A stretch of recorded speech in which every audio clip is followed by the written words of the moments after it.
Welcome back everybody, my name's Nick930 and today I wanted to share my first impressions for Call of Duty World War II. It's been nearly 10 years since World at War, and Activision and Sledgehammer Games have finally stepped up and decided to return to the series' roots with this latest entry. And thankfully, it was the right decision based off of what I've played so far. I've taken some time to try out all three main game modes on offer, the game's campaign, the zombie mode, and the competitive multiplayer. And all three modes have been made from the ground up and feel great. So let's start by talking about the game's campaign. This is where Call of Duty World War II shines the most, and from the promos, this is what I was most excited to finally play. The opening mission of the game starts off with the Normandy invasion. You play as a young private who narrates the story as he writes in a letter back home and talks about the members of his unit. Each member has a distinct personality, and they aren't just pointless throwaway characters like so many other Call of Duty characters have been over the years. The opening battle sequence is brutal, and I originally went in thinking it was going to be an awesome, fun battle, but instead I walked away with a feeling that I should have had from seeing something like that. Call of Duty World War II delivers an incredibly brutal and realistic depiction of these battles, and something about it feels more terrifying than it used to back in Call of Duty 2. Bodies are ripped apart by machine gun fire, and blood soaks the sand. The sound of bullets hitting the beachhead always sounds dangerously close to killing you, and the overall personality and atmosphere of the campaign is dark and disturbing.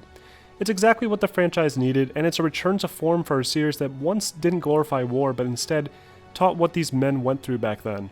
The mission itself was lengthy, and it is easily one of the best versions of D-Day I've ever seen in a video game. It seems to be strongly based on the film Saving Private Ryan, with several similar elements showing up here and there.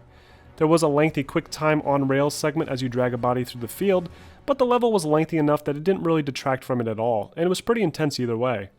There's also some unique gameplay elements to the game's single-player campaign that you'll never see in the other Call of Duty campaigns.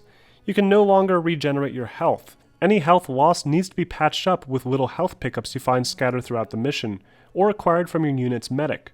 Ammo is also scarce, and you'll need to be careful with your shots if you want to get through the trenches in the opening level.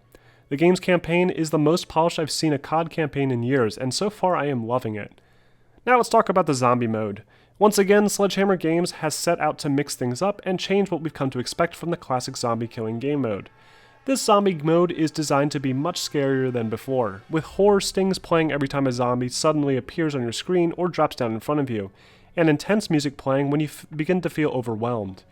The zombie designs are excellent, and there's more variety to the zombie types the further you get into the waves. The map is straightforward enough, with weapons on the wall that you can buy, doors to open, and the power to turn on, but I struggled to really find out what I was supposed to do to proceed further. There doesn't seem to be any sign of the stupid ritual crap from the last few games, but I can certainly see there being some complicated steps and Easter eggs mixed in for the fans. I thought it was interesting that this zombie mode came with a prologue tutorial that explains how the mode works. It's also really odd that you can no longer barricade windows, a staple of the Nazi zombie game mode, but I guess it never really was useful past round 5 anyway. And finally we have the multiplayer. The multiplayer is excellent in World War II and plays like it did in the beta. However, now there's a new area called Headquarters that is a carbon copy of the tower from the popular Destiny series. You walk around in third person and speak to random NPCs to get mission tasks and loot drops, and there's various things you can do to interact with the community. I love how you can challenge players in your lobby to 1v1s in a really fun practice course while other players watch. This is a great idea, and I can see this being a lot of fun with friends. In terms of graphics, Call of Duty delivers what you'd expect.